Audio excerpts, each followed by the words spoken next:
Je suis là en tant que citoyenne, mais surtout comme porte-parole du mouvement Montréal français. Et il y a quelqu'un qui porte nos valeurs, cette passion qui fait partie de la relève, c'est notre président, Maxime Laporte.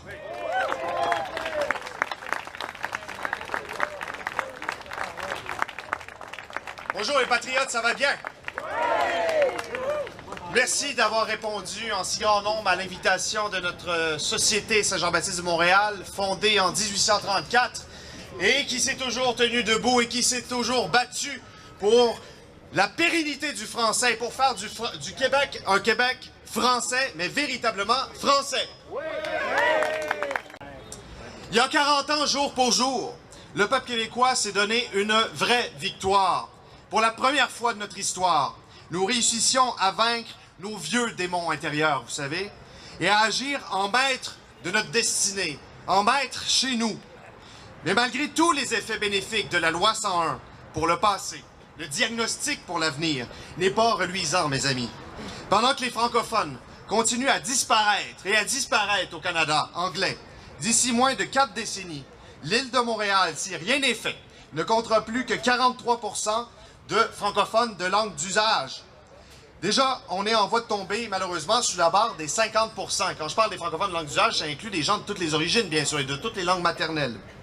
Et pour ce qui est de la langue de travail, puisqu'on c'est si important, bien, vous savez que rien qu'entre 97 et 2010, 13 ans, la proportion de gens qui travaillaient en français sur l'île de Montréal a chuté de 63 à 44%, une diminution de plus de 30% en 13 ans.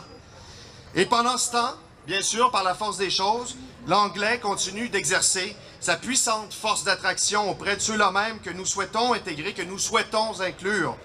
Parce que la Charte de la langue française, cet acte libérateur, cet acte d'émancipation, c'est aussi et avant toute chose une loi d'inclusion.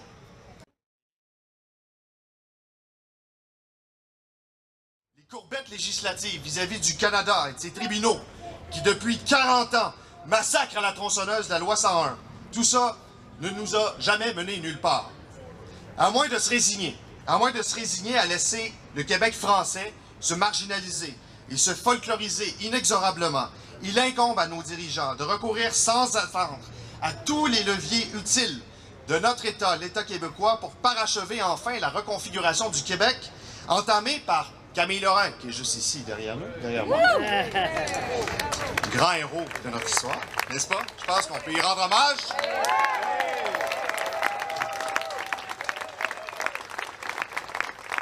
Quel homme courageux.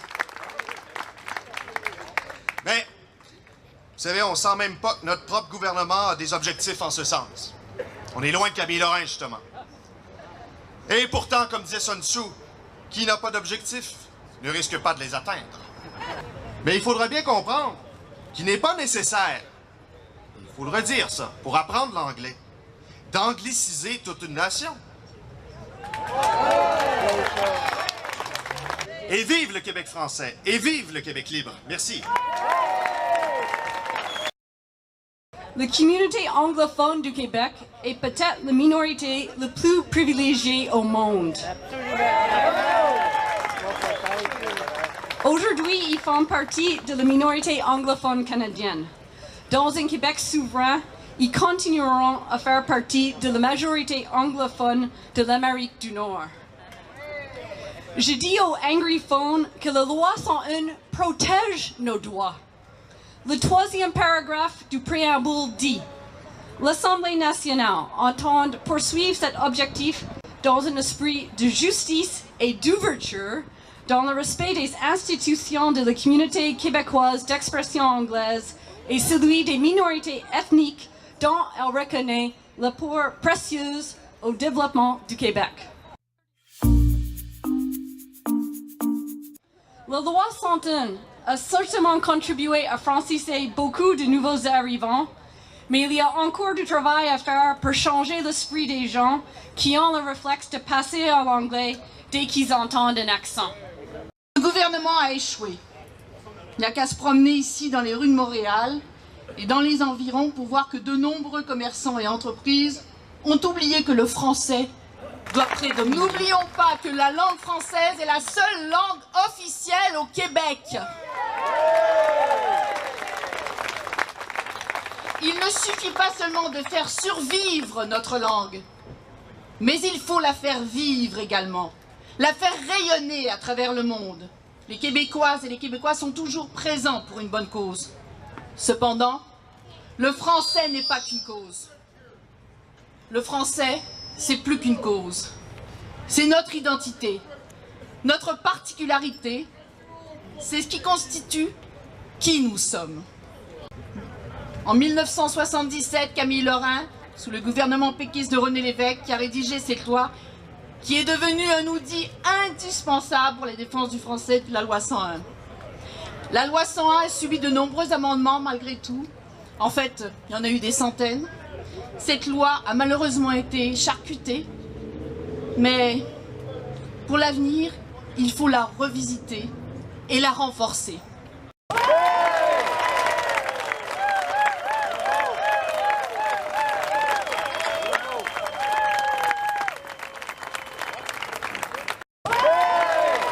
Pour travailler dans un restaurant à Montréal-Nord, on exige encore la connaissance de l'anglais. C'est pas parce que tu fais des affaires avec le Mexique et avec les États-Unis quand on t'exige l'anglais au travail à Montréal-Nord. Quand on t'exige de l'anglais pour travailler comme un commis aux finances dans la ville de Gatineau, c'est pas nécessaire. Donc c'est là qu'on voit que le français n'a pas atteint l'ensemble de son prestige. Donc l'objectif reste le même que Camille Lorrain. L'objectif, c'est de faire en sorte que le français devienne la langue commune dans l'espace public. Et quand ça sera fait, on pourra dire que la langue française, c'est une langue prestigieuse sur le territoire québécois. Merci beaucoup.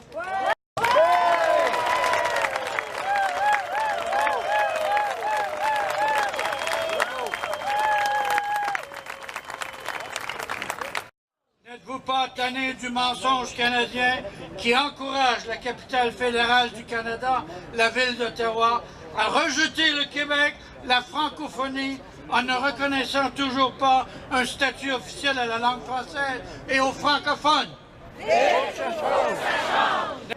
Alors, comme centrale syndicale, la langue française a toujours été au cœur de nos instances et soulève les passions chez nos membres. Nous revendiquons, peu importe le gouvernement en place, l'amélioration des mesures de francisation, leur bonification, notamment pour les nouveaux arrivants.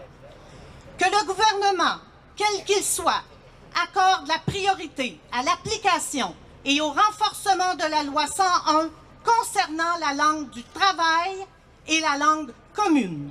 Alors, beaucoup de défis nous attendent. Et cette chose, ce n'est pas l'affaire que des organisations, mais aussi de l'ensemble des citoyennes et des citoyens qui sont ici aujourd'hui.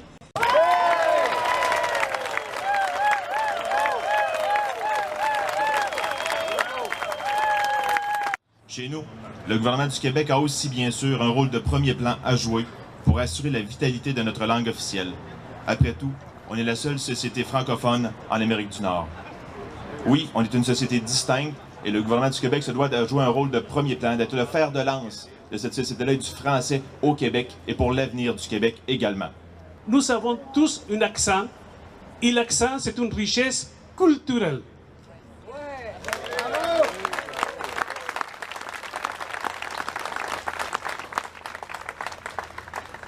Je me souviens un jour lorsque M. Dorion m'a reçu dans la Société Saint-Jean-Baptiste ici en face pour me donner son appui, ainsi que M. Godin m'a reçu dans son bureau pour me dire que c'était une injustice d'avoir été congédié à la commission des écoles catholiques de Montréal à l'époque, la commission scolaire de Montréal maintenant, à cause de mon accent. Alors, il m'a dit, M. Godin, que je pouvais compter sur lui, sur son appui. Je tiens à remercier à M. Godin et à M. Dorion qui m'ont donné tout l'appui pour vraiment gagner ces batailles importantes pour le Québec. La dépression, gérer de l'avancement comme nous savons si bien le faire. Je compte sur vous, je compte sur nous tous et toutes, Québécois de toutes les origines, pour opérer le nécessaire ressaisissement qui fera de notre patrie un pays français et libre. Merci. Camille Lorrain qui fait qu'on se réunit ici aujourd'hui pour les 40 ans de la Charte de la langue française et qui avait compris, lui, que l'émancipation du Québec, que la liberté du Québec, ça passait par le français. Et c'est pour ça qu'il a fait la Charte de la langue française. Et 40 ans plus tard, la Charte de la langue française nous a permis de faire de grandes avancées. Ça a changé le paysage québécois. Mais, il y a un gros mais, Sol vient d'en parler, on a le Canada qui a attaqué à coup de jugement de la Cour suprême après jugement de la Cour suprême notre loi fondamentale. Et je vous dirais, jugement de la Cour suprême, des fois c'était quasiment... se demander comment ça se fait qu'ils ont fait ces jugements-là. Parce que le Québec, il y a une seule langue officielle. On sait ça, hein? Il y a une seule langue officielle, c'est le français. Mais, on est tous mêlés. Pourquoi? Parce que dans les faits, au niveau de la législation, au niveau de la justice, par exemple, puis c'est sans parler de la bilinguisation de la fonction publique de plus en plus sur les affichages, comme nous le disaient les représentants syndicaux, bien, la justice, la législation, le français et l'anglais sont sur le même pied d'égalité. C'est pas incroyable, là. Une loi, à force de loi, tant la version française que la version anglaise. On peut rendre des jugements au Québec seulement qu'en anglais. Pierre Bourgault disait « Défendre le français ici, c'est défendre toutes les langues du monde contre l'hégémonie d'une seule. »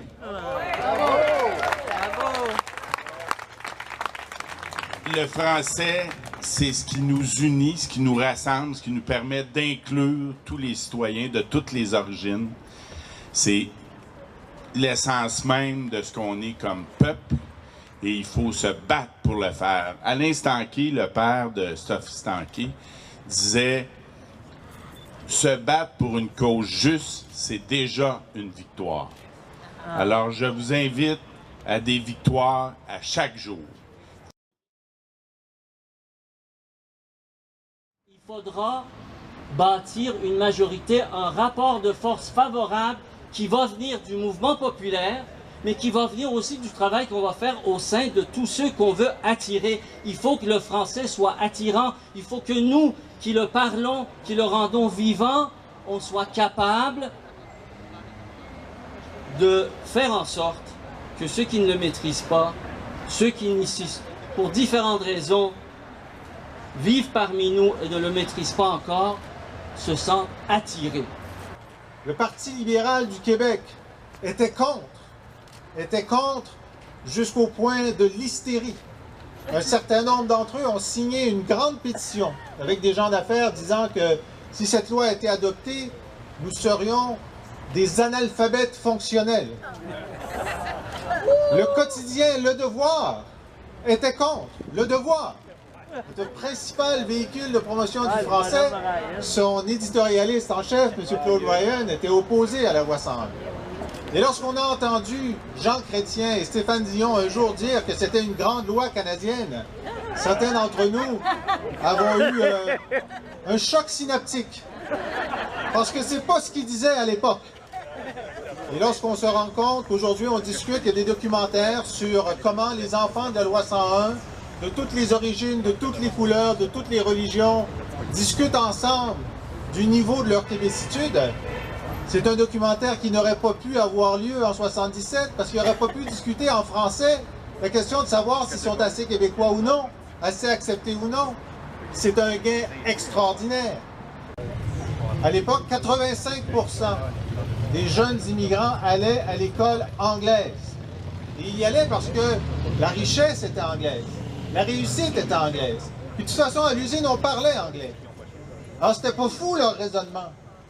Le raisonnement de Camille Lorrain, c'était de dire, ben, il faut tout changer. Il faut qu'ils apprennent le français à l'école avec les autres. et qu'au travail, ce soit en français, et que la richesse, ce soit en français.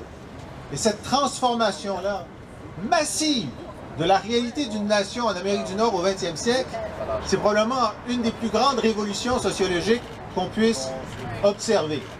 Il a dit qu'il fallait que chaque salarié à la ligne de montage connaisse l'anglais, c'était indispensable au cas où un acheteur anglophone passe par là. Et ça, c'est la doctrine Couillard. Imaginez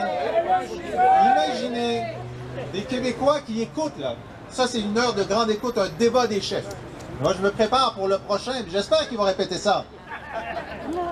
Quand la société québécoise entend le premier ministre dire ça au débat des chefs, quand des millions de personnes qui écoutent, tous ceux qui ne sont pas des francophones se disent, ben voilà, c'est ça mon signal. Alors c'est notre responsabilité historique de faire un pas en avant significatif, structurant, et pas juste freiner le déclin, renverser à nouveau la tendance. Et c'est pourquoi nous nous sommes engagés. Le gouvernement du Parti québécois, élu le 1er octobre 2018, dans les 101 premiers jours de son gouvernement, va déposer le projet de loi 202. Et le projet de loi 202 va donner de nouvelles frontières aux Français. D'abord, on va réparer ce qui a été brisé sur le droit au travail, et on va bien resserrer les liens.